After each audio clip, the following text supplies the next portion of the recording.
All right, so Happy New Year, Ruby. Yes, Happy New Year to you too. This is Multiplayer Mode Episode 3, and we're going to be talking more about Final Fantasy VII and music of Final Fantasy VII, but we have a little bit of a tangent that we're doing today, which is also related to Final Fantasy VII, but just not how we've been approaching it in the recent past, because we recently had a cover release. You had a cover release, Ruby. Tell me We about that. I mean, as we all know, or anyone that was watching the Game Awards, it's Uematsu's new pop ballad surprise and it was only a matter of time before Final Fantasy VII got one. So Yep. he got, I guess he came out of retirement, or semi-retirement, to put forth another pop ballad. And let me just say, like, Uematsu is great at writing those pop songs. He's great. Like, he's got just an innate gift for that. so so it was. Can you think of another song of his that sounds a lot like this one? Because I was honestly a little surprised. You know, it's funny you mentioned that because Ramon, as you know, like he and I were messaging each other like the day after it it dropped and it was all over the internet. And we texted at the same time. It's like someone threw Melodies of Life, Kiss Me Goodbye, and Eyes on Me into a blender, and this is how it came out. And it was like we literally texted that at the same Oh man. time. So yeah, it is. I mean, yes, it sounds like a lot of his other stuff, but I wouldn't want it any other way. I mean, that's just such the classic cheeseball Final Fantasy romantic pop ballad. I mean, it's just part of 90s Final Fantasy. Oh yeah. And when I first heard it, like, um, full disclosure, I did not watch the Game Awards. That's fine. But then the next day, I saw this come up in my YouTube feed, and I clicked on it. And the first thing I said to myself was, "Oh, this is a little cheesy, isn't it?" But then I was like, "Oh, but I'll bet they're gonna do really, really cool stuff with it, and it's gonna be awesome in the context with the game." And then I messaged you and talk a little bit about what happened next. Oh yeah, so okay, December 7th, I'm watching the Game Awards. Josh, the guitarist, like is texting me at 8:37 when as it's like playing, he's like, "Do you hear this? Do you see this? We must do a cover of this."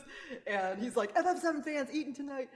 And then I was like, "Yeah, okay." Because at first, to be honest, at first when I heard it, I was like, "Oh, this is cute. Like they dragged Uematsu out for this," and I didn't have it in mind to actually do it until Josh was like, "We have to do this," and then he's like, "We owe it to Final Fantasy VII." I was like, "Yeah, actually, we got to do this," and it's like easy enough because it's like standard like American pop song kind of thing. So I was like, okay, it's not going to be too taxing on anybody. So I started transcribing it that night, and then 2 hours later, I got your message. like, do we? And I remember you. You're like, do we want to do this absolutely cringe? I was like, yeah, we kind of have to do it. As lifelong fans of Final Fantasy, we had no choice in the matter. I mean, Yeah, we don't make the rules. It just had to happen. when Josh and I were texting, we had assembled a loose cadre of musicians. And then when you texted me and we were trying to tighten up the personnel there and on the string side, you actually brought in one of your colleagues Yes. from Nashville. So, Yeah, so you know, Lucia, or Lucy is what she goes by, but Lucia Noack is a younger, newer member of the Nashville Symphony. She's currently acting assistant principal, oh, she's second amazing. violin, She assistant is principal, second violin. she's like absolutely amazing, really. Like, Yeah, she was really just fantastic player. She's Like, an amazing violinist.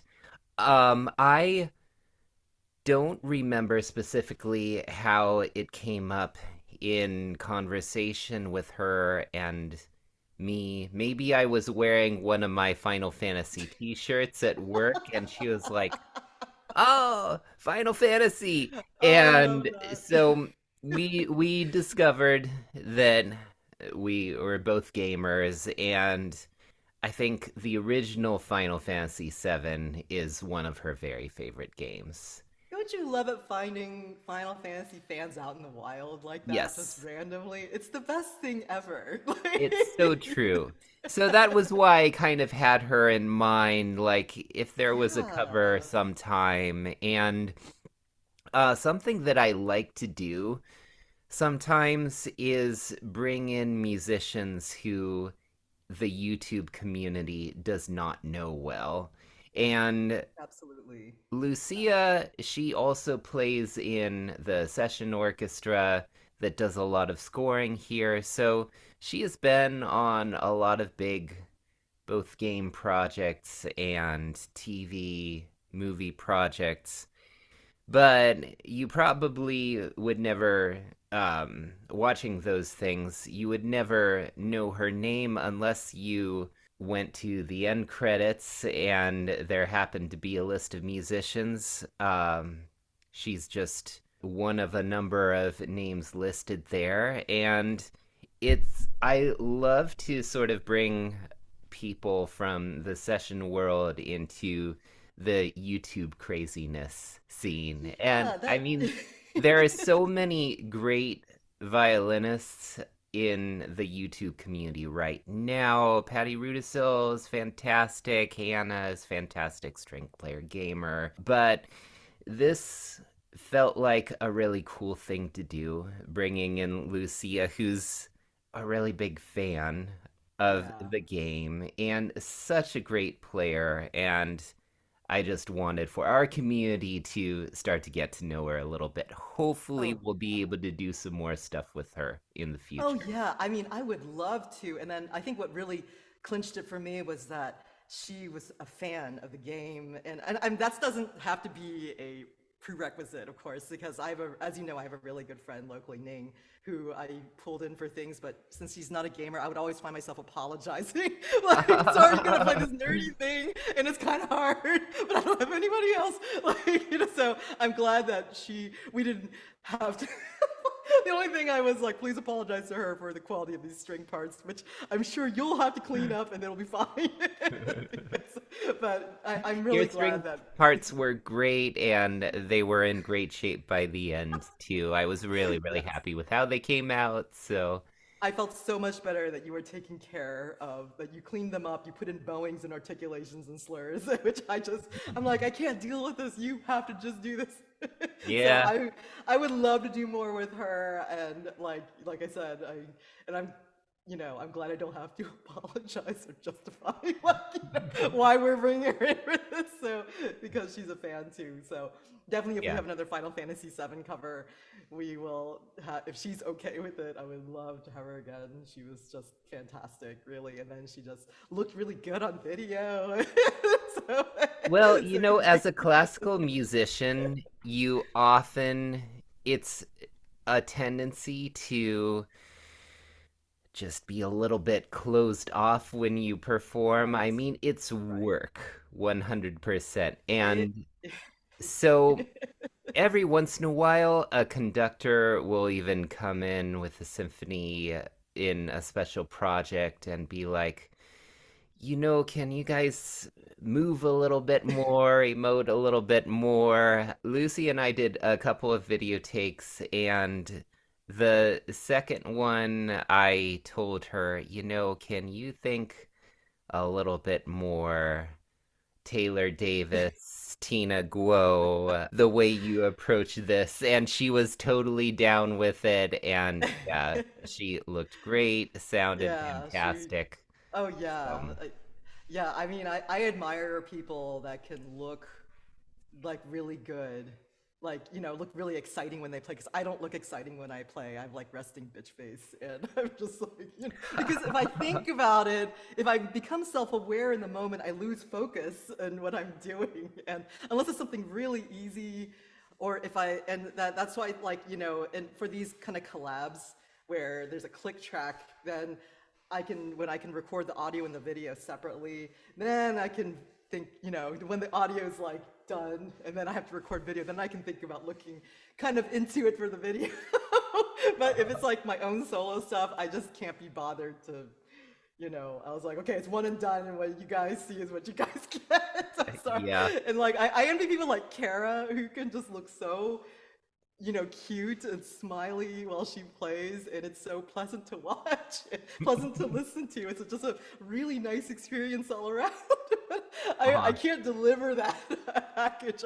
And then like maybe she records audio and video separately, and I'm like, no, because it's like, how can anyone just look that good while they're playing? And but then when we saw her at MagFest, like when the one year she came and she played live, she was busking in the hallway, and I was watching her, and I was like, wow, that she really is like that. She can really just be in it and look really happy, and like while she's doing it. And then like, I think Patty's words are like, yeah, she just is naturally radiates that angelic energy.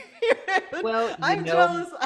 naturally rating, here's what my suspicion is. I'll bet that the key is to practice that way. Yeah, you're probably right. Yeah, It would you're be probably. interesting to ask Kara about this, but I I'll bet in order to like really prepare for a show and prepare an experience that both sounds good and connects with the audience in that way, I'll bet you have to practice exactly what you're gonna do. Yeah, And that's so very few of us do that. I mean, a lot of us classical gremlins like yes, where classical. we Right. spend so many hours just kind of in our dark little cave playing our Yes. scales. That's so that's so true. Like a composer friend of mine, like who had auditioned at Michigan, was like, your practice rooms, these pianos practice rooms are just these small little rooms covered, like the walls are covered in this stained felt, and there's only room for a Steinway Model B, and then like there's this one tiny square window in the door. And he's like, clearly the message is make beautiful music or kill yourself. Like Right. One or the it's other. like, yeah, it's like that's all you can do in this room. So that's like the culture in which we're sort of indoctrinated. But like, it's funny, like jazz musicians, rock musicians, so like that's when you said it, you got to practice that sort of outward look. I think they really do that, because I remember when Danny Lapotka, for bass player for some of my Xenoblade covers, has sent me stems and video. He sent me multiple videos where he'll be like, "Hey, you can choose which one of these looks like more emotional." Like he'll Uh-huh. he'll actually, like, he takes that into account. Like, where he actually sent me two videos where it's like, "Hey, it's exactly the same audio wise, but you can pick which one looks more exciting to you." Which where I look like I'm playing, like, more. I look more into it, and I was like, "Oh wow, that's like such a it's such an important consideration." And then Josh, like the guitarist, I knew he was gonna send me like 6 or 7 guitar stems, because that's exactly what he did for the other Xenoblade cover he Uh-huh. did. Where he didn't need to, but then it was funny because there was him doing the acoustic picking, and then he was like, "I'm gonna bust up my Brian May signature guitar." And then he had like changed into this leather jacket and was like standing up. It was like, and I'm like, "You're so funny. You actually changed into your leather jacket for this. And you're standing up." And he's like, you got to." He was like, "I couldn't have it any other way." He's like, "I'm playing Oh, that's my Brian incredible. May signature guitar. Like I've got, like, so that stage presence is just so a part of kind of their music making, and that's so interesting to me. Like, because it is really makes a difference when people see it. It's just a different Yeah. culture. I mean, this is really interesting. I had Yeah, no sorry. idea we were going to go so deep into this topic, and it's already making me think about how I practice and how I approach things, and I, it's so the thing cool. is, I'm like, I feel like I'm barely hanging on technically. So like, if I can just execute it in one take, I'm good.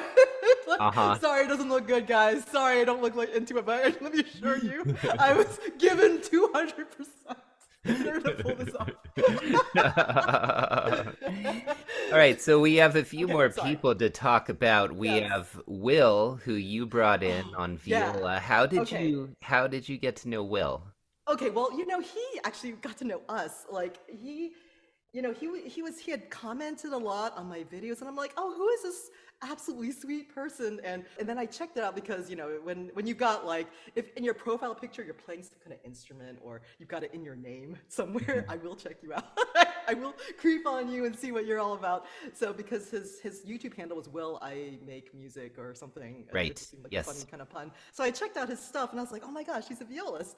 And and I was like, he's actually a very good violist and he's very prolific. He was putting out covers like every week, every 2 weeks on like a bunch of really, things from anime to Xenoblade to Undertale He's a and then, DMA student at Peabody, is that right? masters. But Master's student. but Okay. he is auditioning for his DMA. In a Gotcha. bunch of Okay. places. So yeah, and he was just so sweet when he would like, leave these really nice messages. And then what really got me, which is what I told Joe, is that reading his captions, I was like, oh my gosh, he's like me. He's using like so many capital letters and exclamation points and emojis. I was like, this Oh, is you don't literally do that, Ruby. I've never experienced that. What are you talking about? I mean, this wall of text under his descriptions. I'm like, this is literally me. And then I sent it to Joe with Joe, and I was like, this kid is like me. And then Joe was like, this is literally you. Oh my gosh. Oh man. So that's what endeared me to him even more. I was like, he's me. But, so I was like, yeah, I was really, really happy that he agreed to this because I knew that he was in his busiest season. I mean, all of you were just up to your ears in like Nutcracker, Yeah. Messiah, like Christmas gigs, and I'm sure everyone was. I mean, Laura and Travia was like our it was funny because I was like, I don't know her that well, Andrew. Could you reach out to her on Well, my behalf, yeah, and I then mean, let's talk about Laura and Travia because yes, that's a whole another thing. yeah, okay. We discussed, so what do we do for vocals? And Laura is someone who I've wanted to work with for a really long time. I think figured out 6 or 7 years ago when I did my first sessions for the game Destiny 2, loved the music, Oh bought the yeah, she sang for that, soundtrack. didn't she? Oh, Yes, okay, there was yeah. always one track, a track called View from Orbit, where it stopped me and I was like, oh man, who is this amazing singer? And figured out it was Laura Travia, who she's an incredible musician, used to work a lot for Video Games Live. Very good flute player in addition to her vocals. Also plays professionally church services organ. And So disco. Oh yes, that's right. She does the organ stuff for church. I forgot about that. yes, so multi-instrumentalist, incredibly talented person, and And disco the cactus. Disco Cactus, her band, and these last couple years, she and I have connected when we've gone to GDC, Game SoundCon, and have become really good friends. So all the more reason I was like, okay, let's reach out to Laura. It might be an incredibly busy time for her, but it would be so great if we could get her. Oh yeah. And she said yes. I'm like, this is one of the amazing things about this collab that so many people took time out from their very, Oh. very busy schedules to get this done very quickly. Oh my goodness. The funny thing was like Laura and were, our previous correspondence for, let's for the video game VIVGM together. We're Mhm. pretty formal, so I felt like I didn't know her that well, but by the time this whole Final Fantasy VII collab was over in the span of a month, our emails had degenerated to like all capital letters, signing off with "I love you so much," and like a bunch of emojis, and she just Oh things just man. got super unhinged by the end because she was like really burning the candle at both ends with Uh-huh. all her gigs, and her whole family came down with COVID, and she's trying to bake Christmas cookies. She had booked a hotel for her gig so she wouldn't catch COVID and still be able to record it. Yeah. And I'm just like, oh my gosh, bless your heart, thank you for doing this. So, and then she recorded her video in portrait, not landscape, and didn't realize that until later. And apologized, like, I'm sorry, I'm usually more on top of these. I was like, it's fine, you were going through it. So She yeah, so still we looks fantastic, yeah, she so was great. She all was worked out. Mhm. oh, and she added so much with She is the like her best, and you are the best. So I just, as the personnel lined up for this project, I was like, oh, this is gonna be the best oh cover yeah, ever. yeah, Like, because yeah, we had Josh and then Josh's cousin Gabe, who plays in his band, the Japanese Lunchtime Rush, was another person who'd never been on the YouTube scene. I mean, but he and I had gotten to know each other through Josh and then just online, and I'm just a really big fan of their jazz fusion VGM covers and and Gabe is a very funk gospel player and like I knew that because he was so close with Josh. I don't know why we were like in such a blasted hurry, but we were like, we gotta get this out ASAP.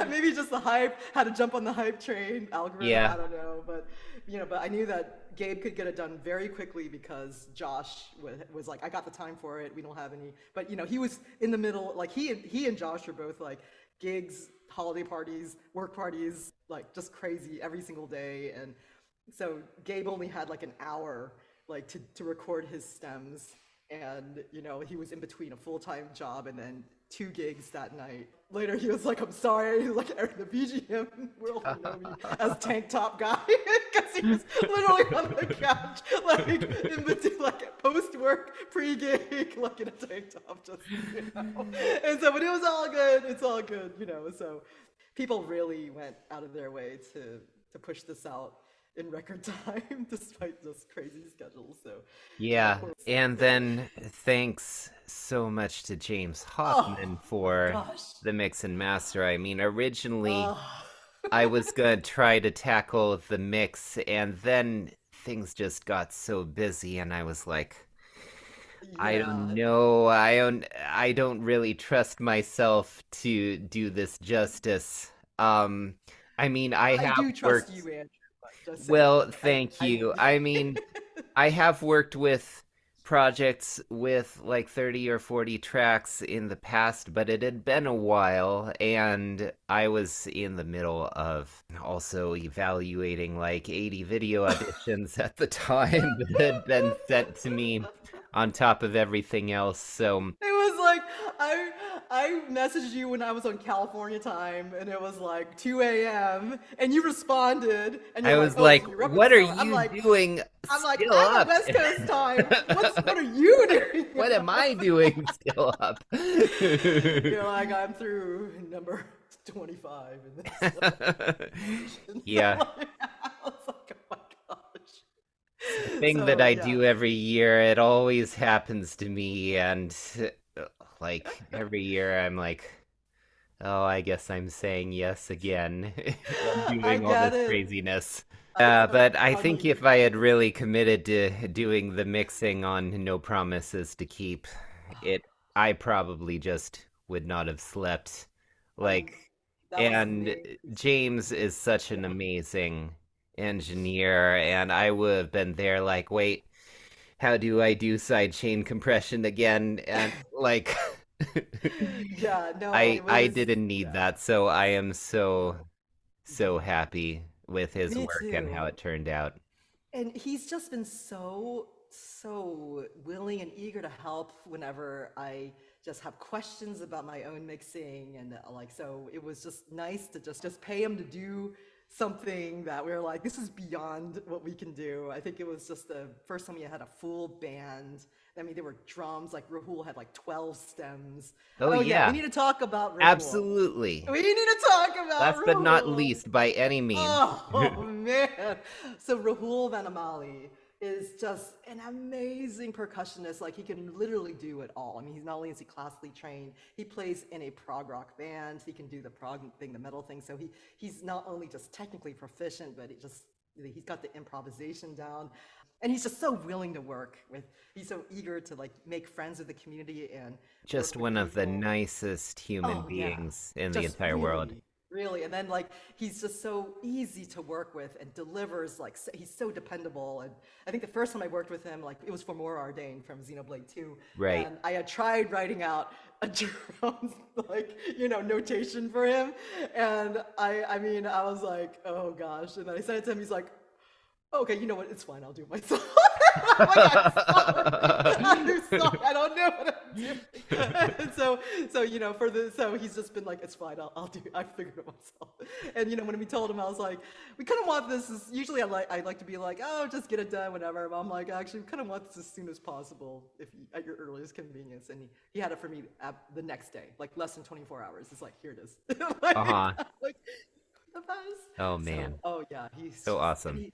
yes, and if anyone's going to Magfest, he'll be playing main stage, and I think in several performances. So, anyways, I'm just glad. I'm really glad he's getting opportunities to just be more like front, like in people's minds, like where people can see him play and see how awesome he is, and he's making a name for himself in the community. And I hope that translates into like bigger opportunities for him because he deserves it. He's the Yeah. best. It seems like we've covered most of the ground. Is there anything else we want to talk about with no promises to keep before we switch Oh, gears?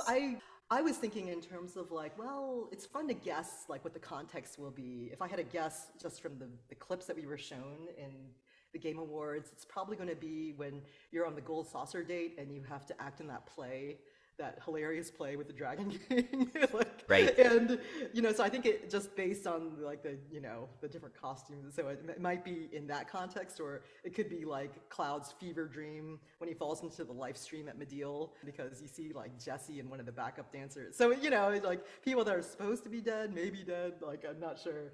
So Mm. and then I like how chord wise it's kind of does it, that stairway to heaven thing, with the stepwise bass motion, in the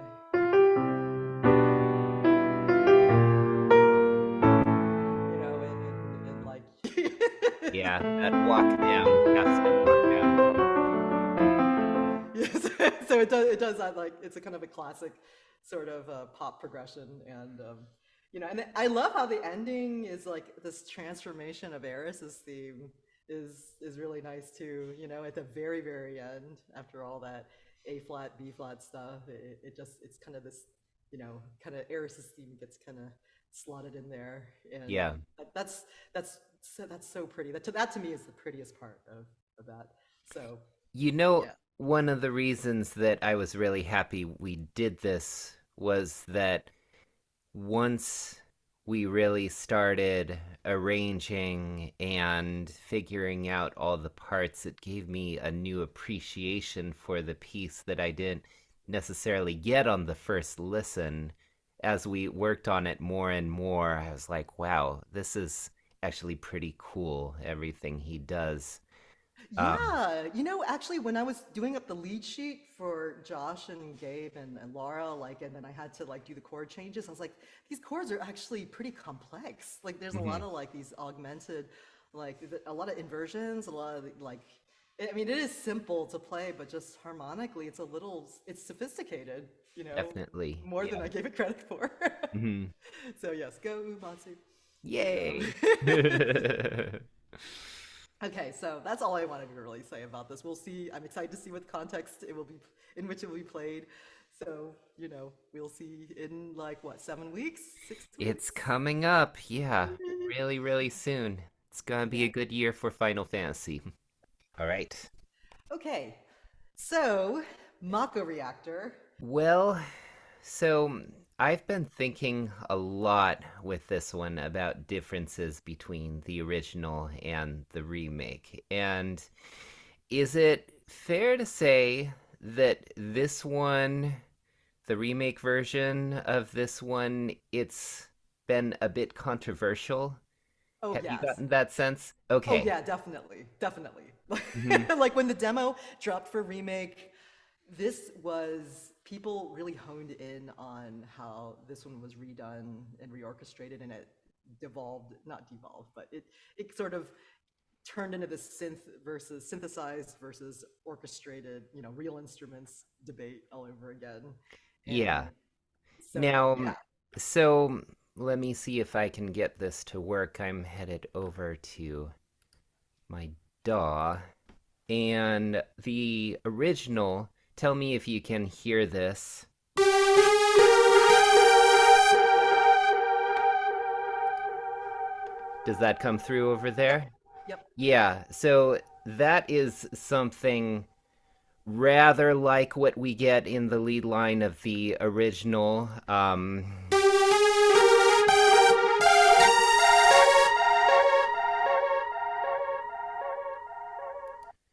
So that's not exactly the sound that was used, but this is I have Very close.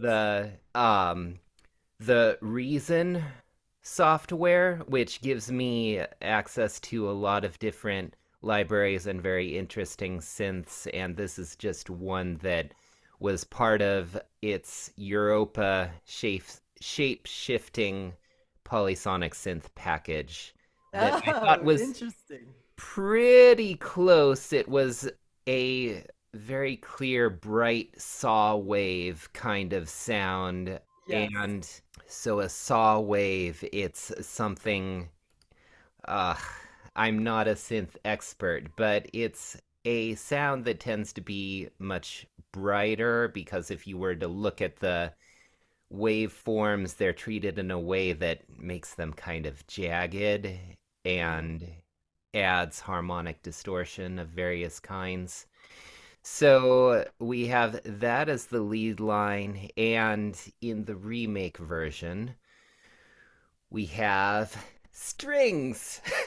And I'm just gonna put this out here. It's only personal, but I love the way the remake treats the melody because I hear that I'm like, live orchestral strings represent. So, especially like the lower strings are really prominent in the mix, and they have the violins as low as they go. And so it's very different. I would go back to just this idea if you were playing the remake and you heard the original version of Mako Reactor, I'm not sure that it would feel right. And if you played the original and you heard that humongous lush orchestral track, I'm not sure it would feel right there either. That's my take. So, another interesting thing that I noticed was the tempo. So, I noticed when I listened to them back to back, they're not the same tempo. Did you notice that? Yes, it's Remake is slower. Remake is slower. I used my metronome app to see if I could clock it. I think the remake tempo is about 70 BPM, and the original is 78. So, obviously, you noticed this as well. I have a theory, but do you have an idea as to why they made that difference? No, I actually didn't think to puzzle the tempo change, but tell me. Like, I'm curious what you came up with.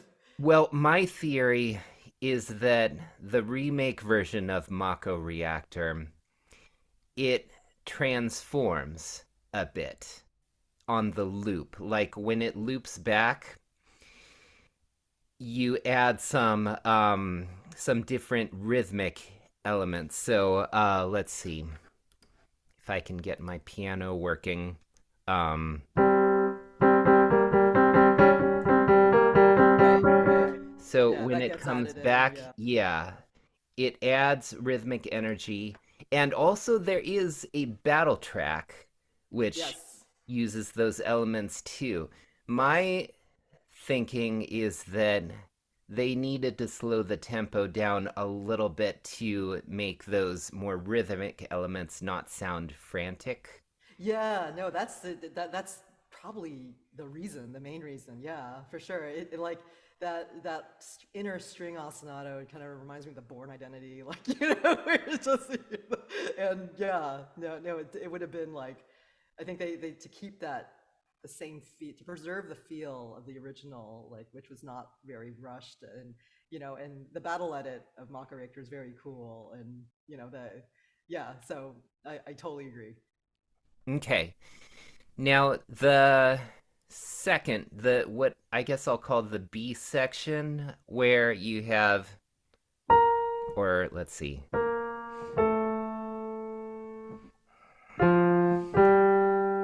you have that theme, which it's piano in the remake, and it's orchestral bell sound in the original. I mean, not exactly orchestral bell, but that is the impression it gives me hearing that sound. It also has these high end sounds that go on at that part. You know what I'm talking about? The dun dun dun dun dun. It sounds almost a little grating on the ear. I went down a bit of a rabbit hole, and because I was like, I feel like I've heard this before. Where have I heard this sound in the Final Fantasy genre? And I came up, as I sometimes do, because it's my childhood game, I went back to Final Fantasy IV. Do you know the track Another Moon in Final Fantasy IV? Oh, you have to remind. Oh! I hear it now. Yes. Yeah, I remember. Yeah, yeah. Yes. So those sounds, something very much like those sounds happen in that track in Final Fantasy IV as well. Another Moon, or we might call it Uematsu-san's take on the Sugar Plum Fairy.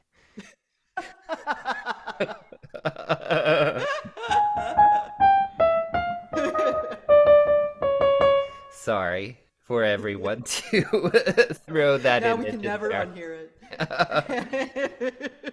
But knowing that, arriving on the moon in Final Fantasy IV to me is kind of the moment where we change from a purely fantasy game to a strongly sci-fi influenced game.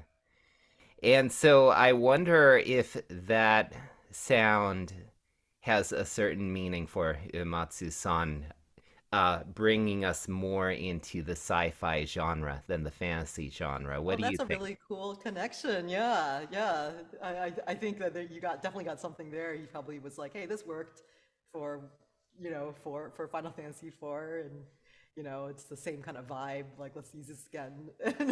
And he didn't have a very like I don't think he had much of a palette to choose from. So I think he just kind of went with what he knew. So Yeah. yeah, I definitely think there's something in that. We talked in a previous episode about the question of who did what in Final Oh. Fantasy VII Remake, and I kind of go back to the answer we don't know exactly who did what. However, I have a theory. I feel like the remake version of Mako Reactor has the fingerprints of a very important person on it, and that is Masashi Hamauzu. Really? Yeah, I think so. There are a And couple things behind my reasoning. First okay. of all, he is quite excellent at working with chorus and using chorus.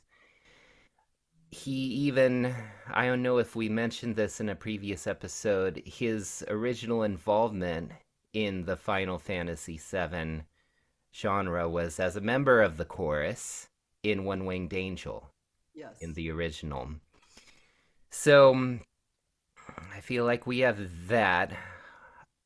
The remake version is more orchestral, not as synthetic. Not that there's no synthiness going on. I mean, in the A section, I hear this, or I think is the register, way up high as the. You have a diminished chord, and I can't even tell exactly what is playing those notes. Could you tell listening I to it? no, yeah, I remember. I know exactly the part you're referencing, and yeah, I remember like you can actually barely hear the chord quality there because it's just so kind of underneath many layers of you can barely hear that it's some kind of diminished chord so yeah, I remember thinking the same thing at that Mm-hmm. yeah. um So, that's interesting. yeah, those two things. And then in the B section, this is where I think it gets really, really interesting in the theory department. There are some reharmonizations in the remake version, which Yeah, I adore. And yeah, yeah, for I, sure. one of our listeners actually sent me a link to an analysis of a harmonic analysis of the remake track versus the 8-bit original. 8-bit music theory.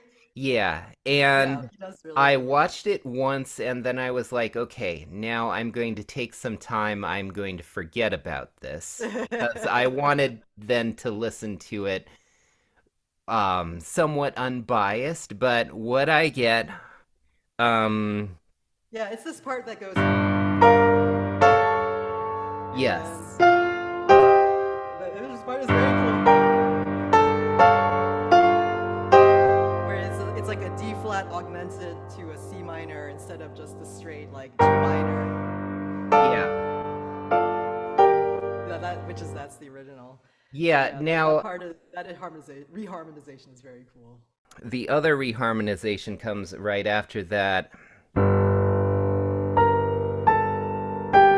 Um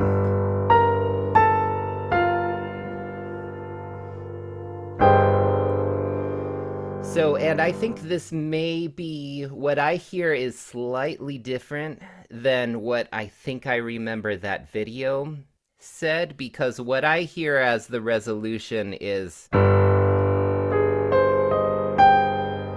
Oh yeah, I yeah. hear it as a dominant seventh chord. I think Hmm. there is an A flat in there, which would make it a dominant seventh chord in third inversion or 4-2 And that's a position. very Hamautsu tonality. Yeah. So we may never know whether I'm right about that or not, but I think there are a few things that suggest Hamausu might have been involved in this one. I thought about, well, and if any of the other people involved on the team whose work I know, it doesn't seem to strike me as Suzuki's work because he does such brilliant work with synths. Yeah. That's kind of his signature, I think. And just those, the chorus, the reharmonizations, and the mastery of orchestral color, and blending that with the chorus, that suggested to me Hamausu, and I could be totally wrong. Someone may prove me wrong, but that's what No, it says to me. that's totally valid. I mean, those are good. That's good evidence.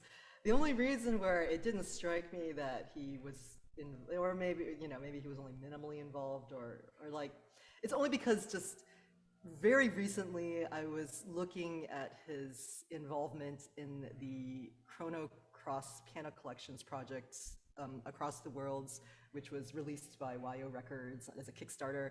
And I have the book because I backed it on the highest level and all that, because Benjamin knows played all the music and everything. And and Hamautsu had arranged several tracks on there, which I bought the book, well, not only because I love Chrono Cross, but it was just I was really curious to see what he would do with Mitsuda. He is very influenced by jazz. You can hear a lot of French impressionist harmonies in his the tonalities he likes to use. Also, and I think with Mako Reactor, where I'm inclined to think that he didn't have much to do with it, is because there wasn't enough of him in it. Because when he rearranges something that's not his own, he does much more than, like, he does, like, just as evidenced by the Chrono Cross stuff. He took it in a very, very different direction. Like, some things were almost unrecognizable. And I think Mako Reactor was still Mako Reactor, like, so Well, he wouldn't if just it change like a weren't, couple of reharms. yeah, I And mean, though, let's say there's probably a bit of a difference in approach between a video game and an album, because we said at the very true. beginning, even as it was done in Remake, the Mako Reactor track has been a little bit divisive in the Final Fantasy VII fan community. And if it were taken to an extreme where it were unrecognizable, you would have a full scale revolt with pitchforks and torches on Well, your and that's hand, true. I And then think. he was, and then there was like, he was underneath like a director. Like there was the main director overseeing, music director overseeing everything to make sure it was cohesive. Kawamori, So yeah. yeah, so I'm sure there was that. He was under oversight as well, which I think for the Chrono Cross project they probably just let him do whatever. Mhm. So being a Kickstarter thing, so Yeah, one thing that I possible. thought was cool that I came across in a couple of interviews after the original Final Fantasy, Hamasu was to some degree Nobuo Uematsu's pick for a lot of the rest of the stuff. And for Final Fantasy VII Remake, I think one of the interviews that I saw referenced the fact that Uematsu-san recommended Hamasu specifically for the project. So there's definitely an element of Uematsu being like, okay, this is my guy on Yeah. the team. I was doing a recording for a very big game a couple months ago, and it's under NDA. I can't say what that was, but the composer, I communicated with him directly a bunch, and he told me how he would write sort of a mock-up, rough draft of the track, and it would go through many, many different hands after that and be changed quite a bit. And when I recorded for the project and had the session with the composer, the music director was on the call too. And he definitely had a lot of direct input. It wasn't just like the composer dictating everything and the music director staying back. The music director even at one point wrote a line of music and sent it over to me and was like, "How about this?" And so, uh, I mean, video game music so often these days is composed in teams as uh, opposed to just one person doing it all. yeah, that's a good point. I remember I'm thinking of that Kawamori interview where I I think he said that we don't really know we don't really do it we're not used to teamwork. I can't remember the Well, I exact think he context he said. said we What don't did he know say? this concept of co-writing. Oh, that's what it, But yes, that's I what it think was. there's a Okay. difference between co-composing and working as a team. I Like see. Yeah. you have the composer, but I'm sure I'm sure there's an orchestrator and maybe Oh, right. arranger also involved in the process and music director input. So, yeah, I don't know exactly how to interpret that comment, but I think he was simply saying um, you never have two headline composers on the same track. Okay. Got it. So, yeah. Well, those are, that's what you came up with on Mako Reactor was really very much in line with what I had, with my thoughts about Remake, especially what you said about how you couldn't interchange either one. Like it's like you couldn't take the OG Mako Reactor and stick it onto the remake. Similarly, you couldn't take Remake's Mako Reactor and stick it on the original Final Fantasy VII because I think they both are succeed at what they are individually trying to do. So it's not really. I think the debate about synth versus orchestral is kind of not is missing the point. As we said in the previous episode, Remake is taking a cinematic approach to Seven, so it's going to things have to be different. Like the music has to be adaptive, and because of like that, like adaptive, like near automata, like the post DS Fire Emblems, like there's going to be a exciting version and a slow version or a not so exciting version, just so you can move seamlessly in between like battles and there are like really cool transition points where they'll be playing Mako Reactor and then it'll be a cool transition and then it's like you're in the Barrett tutorial with the battle theme Mako Reactor, which is very cool because you don't realize it until you're in it, and you're like, oh yeah, this is like a battle version of Mako Reactor. This is super cool.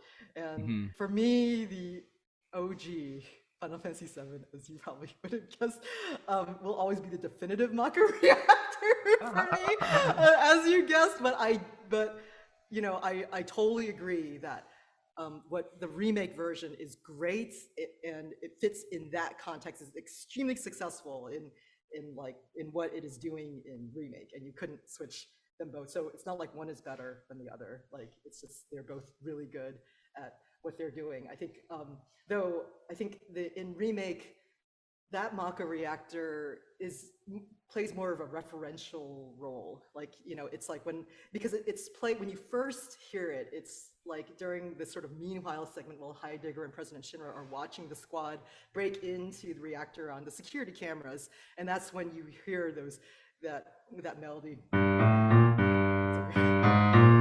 Like in the cellos, and it's like really subdued and as like the dialogue is going on, so that's like perfect for that scene, Yeah. like in there, whereas in the original, and I said this last episode where it was such a defining moment for me when you got unbroken bombing mission and then just a hard stop once you hit the reactor, you get that, and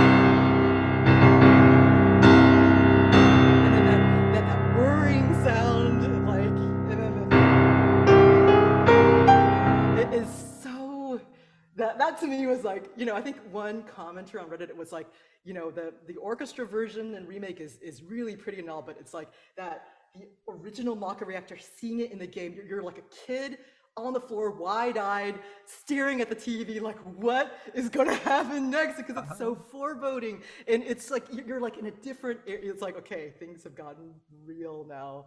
You're in the reactor core. It's such a defining moment. I think that's why a lot of people were up in arms when it was orchestrated, because when it's like those synth VSTs give it that lifeless quality, like when you're kind of like in a, because this is a game about the planet and everything, and then suddenly you're this the heart of the industrial complex, the evil industry. It's lifeless. It gives this techno dystopia quality when it uses those synths, when it, at that low octave C ostinato gives it that dark, unyielding, brooding quality. And I think what I like that 8-bit music theory actually likened it to a funeral march, like because you get this throughout, because this is like, it just keeps going, that those quarter notes like in four just go like it's on that rhythmic that rhythm is unbroken throughout the whole thing, and it just sounds so industrial. Then the fact that it's like registerly, like it's low and then it's so high, you get that sense of expanse, like emptiness, like where. And then when you see in the game, you're this tiny little speck in that fixed camera angle, when you're and you can barely see where you are, so it just gives a sense of cavernous expanse where everything is like very, very much against you. Like, so I think it's all that together is why, it just worked to create that mood, that unsettling feeling. And then it's broken up, when you hear Let the Battles Begin with the random battles, which I like how in Remake, they worked that in because as James Dennis McGlynn says in his paper, The Cinematic Promise in Video Games, he actually points out that in the battle edit for Mako Reactor, the trumpets reference the rhythm for Let the Battles Begin. Like when he does that double ultrasilo rhythm in it. So it's sort of like that interplay is between those two, Let the Battles Begin and Mako Reactor from the OGR referenced in Remake, and especially in the battle edit, they're like mixed in some way. Oh, So really? yeah, it's I'll have to send Okay, I'm you gonna that have to part in the go back and listen yeah more it's carefully because that went it's over like my head. where it's like so you just Okay. rhythmically it's kind of neat. So but yeah, but this is like Is but it? like no that's the Born Identity part. Oh wait, oh no, Oh, it could be no it could be, yes it could be, yes I think it's like yeah no you're right yes it's the Born Identity string ostinato. okay, that makes sense. I got And it. then just Mako Reactor itself, like just in the OG, it's kind of interesting. It's kind of like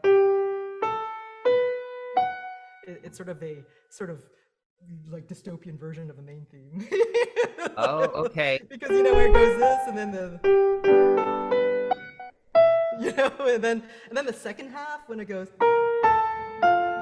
it's kind of like it kind of reminds me a bit of those chosen by the planet, the one that go maybe I'm stretching here when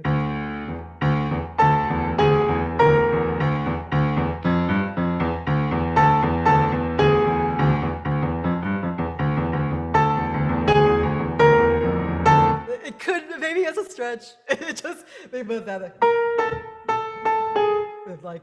like I said, probably a stretch. Well, but But it it reminds makes me a of lot of you. sense in the fact that the phrase lengths, I mean, they use the same device, like, um, well, in the beginning, in the A section of Mako Reactor, you have, um, it's just like a one measure phrase and then emptiness, and then Yeah. it extends later into a two measure phrase. So I maybe that's not what you were talking about, Oh but well, I think I was that second.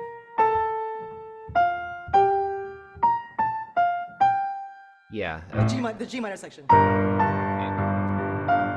But yeah, no, what you were, but yeah, what you were saying about the first part is also what I was talking about too. So Uh-huh. so we're good. Interesting. But yeah, it's just like it's how like it's the main theme is worked in with like the Sephiroth thing gets mixed in, and we'll also see that in Anxious Heart, like there is going to be these mixing of main motives, but that's another episode. Yes. Can't also worth wait.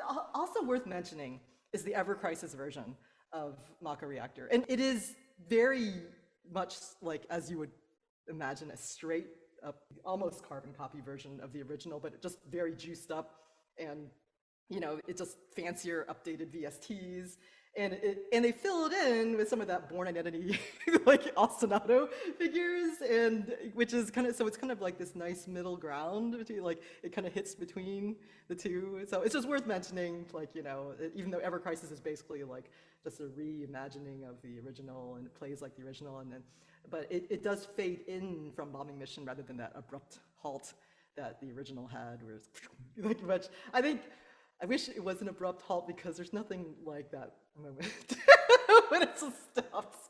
When you enter it and it just stops so abruptly. So Hmm. yeah, missed opportunity there, Square. But it's Oh okay. well. Can't win them all. Yeah, I think we've covered a lot of ground and it's been a very interesting discussion. It's been so good to talk to you. And Likewise, Anxious Heart and Tifa yes. also. Which we So, did, Tifa, so that's yes. something we don't have to do again. Unless we want to Someday. do remake Tifa, which I think there are many versions. Well, the version that comes about at that same time in the soundtrack, it is very cool. Yes. If we ever get around to our Women of the Crystal remastered, maybe we'll see. We might have to add a few Revisit. things. But But yes, yeah, Ruby, it's been so good to talk to you. yes, So, and likewise, and thank you all for listening, because with being with us on this journey, it means a lot. yeah, yeah, thank you so much, everyone, and look forward to talking to you again soon. Yep. Okay.